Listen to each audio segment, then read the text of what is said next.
Imagine stumbling across a grainy fragment of old footage in some dimly lit archive, the kind where the colors bleed into shades of gray and the sound crackles like static electricity. You see a young man, slender and slight, gripping an electric guitar while performing on a cramped stage. He's dressed in a scruffy military jacket like he borrowed it from a thrift shop somewhere, topped off with a restless, shy grin. His hair is an unruly halo of dark curls, and as you look closer you spot something fleeting in his expression, both fear and absolute freedom. He hasn't yet gained the flamboyant confidence of the rock god that older generations romanticize, the one who'd someday light that same guitar on fire. It's Jimi Hendrix, still on the cusp, about to devour the world with a raw genius that no one saw coming. If all you know of him is the legend, the flamboyant, LSD-fueled performer who redefined rock guitar, sit back. Because before that swirl of psychedelia and feedback, there was a lonely boy named Johnny Allen, later James Marshall, from a broken home in Seattle, forging a path out of heartbreak and poverty.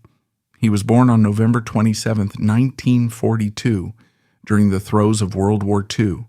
The place, Seattle, Washington.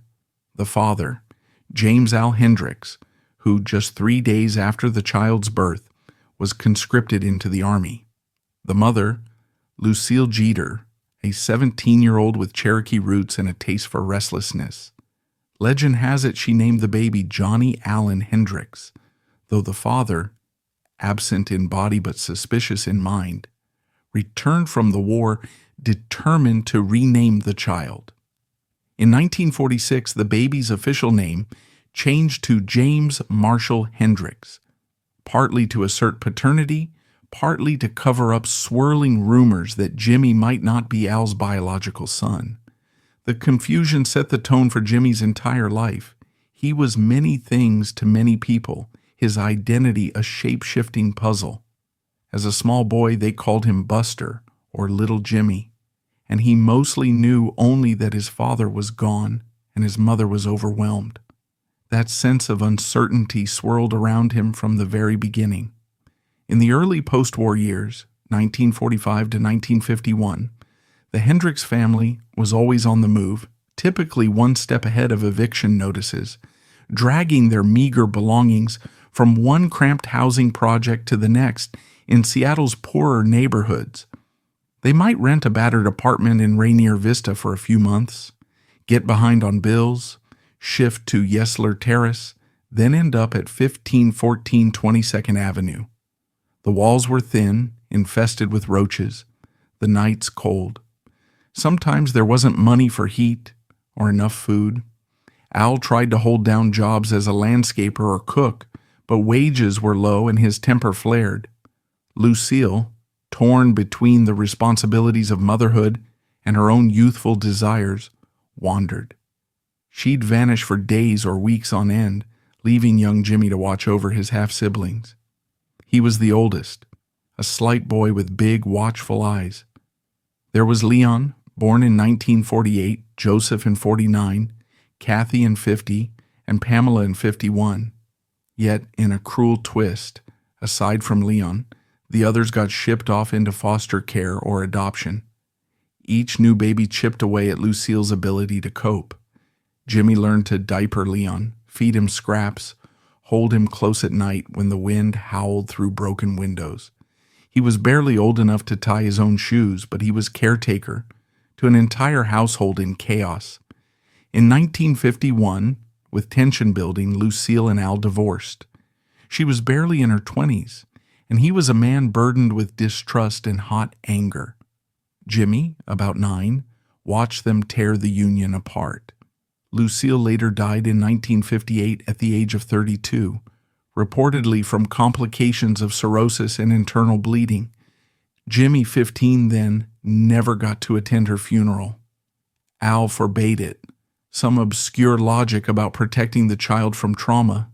Instead, Jimmy was left adrift in a swirl of grief, anger, and confusion.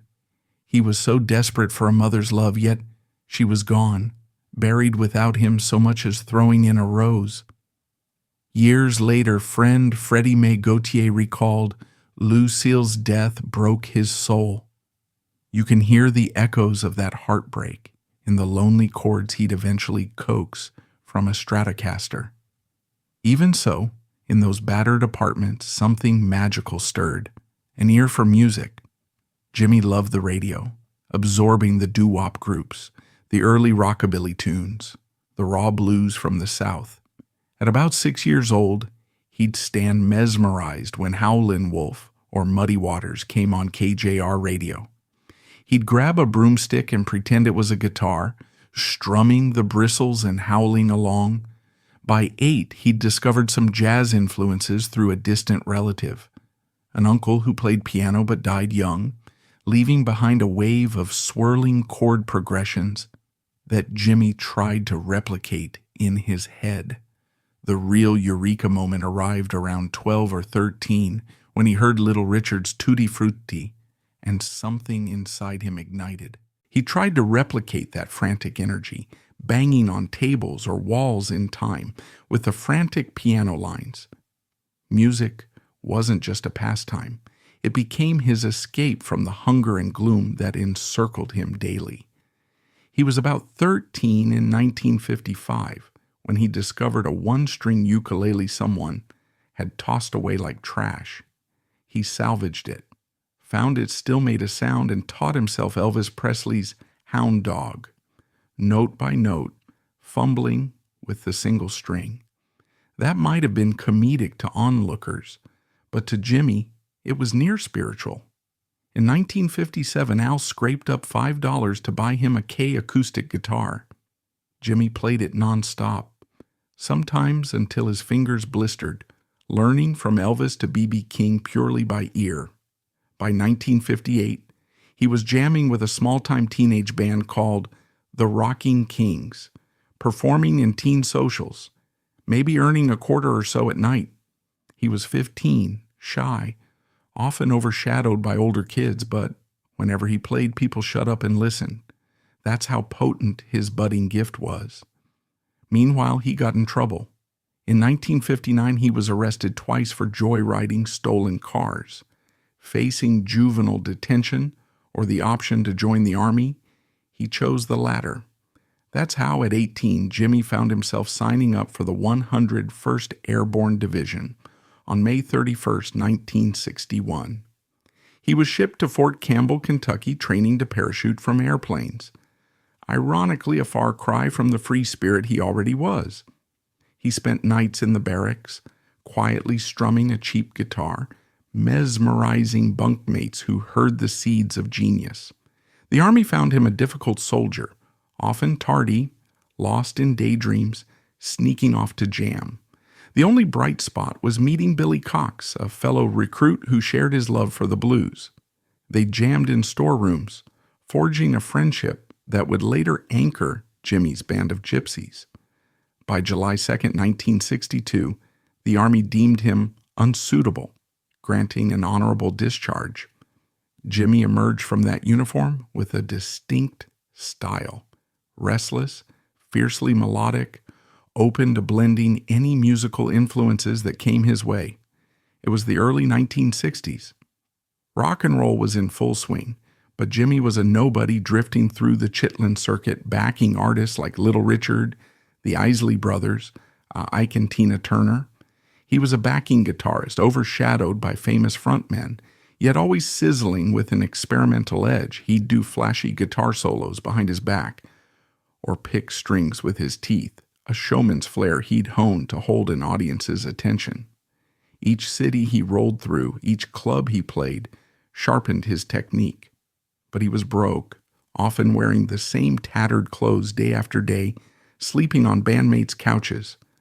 One day in late 1965, he'd had enough of being a sideman.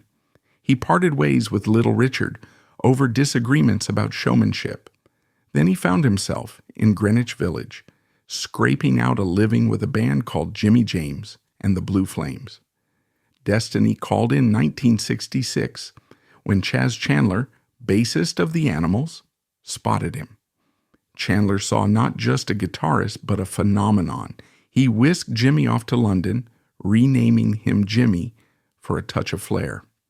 And that's how a boy from Seattle, battered by poverty, father's anger, mother's absence, ended up in the epicenter of the swinging London scene. The rest? Forming the Jimi Hendrix Experience with Mitch Mitchell and Noel Redding, blowing minds at the Monterey Pop Festival in 1967, redefining how an electric guitar could sound, became the stuff of legend.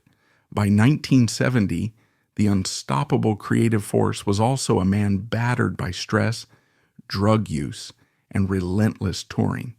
He'd soared from obscurity to become arguably the greatest electric guitarist the world had ever seen.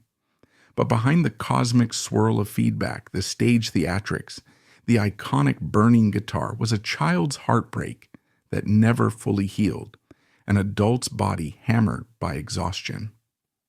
On September 17, 1970, after a European tour, Jimi crashed at a London flat with his girlfriend, Monica Dannemann. He was tired, anxious about finances, and likely doping himself with wine and pills for insomnia. The next morning, September 18, 1970, he overdosed on barbiturates, Vesparax. 9 tablets or so, nearly 18 times a normal dose. He choked on his own vomit, drowning in a haze of red wine. By the time paramedics arrived, he was already gone. They tried to clear his airway. A doctor later described the thick wine and vomit as cement in his throat. He was pronounced dead at 12:45 p.m. The coroner's official conclusion: accidental death by asphyxiation from a barbiturate overdose, complicated by alcohol. He was 27, the first major star of the dreaded 27 Club, later joined by Janis Joplin, Jim Morrison, Kurt Cobain, Amy Winehouse, and others who perished at that same haunting age. In the aftermath, rumors swirled. Was it murder, orchestrated by his manager for insurance money, or by the CIA in some bizarre conspiracy? The reality is simpler. A battered man, physically exhausted, lost in the swirl of fame, found fleeting solace in pills and a bottle.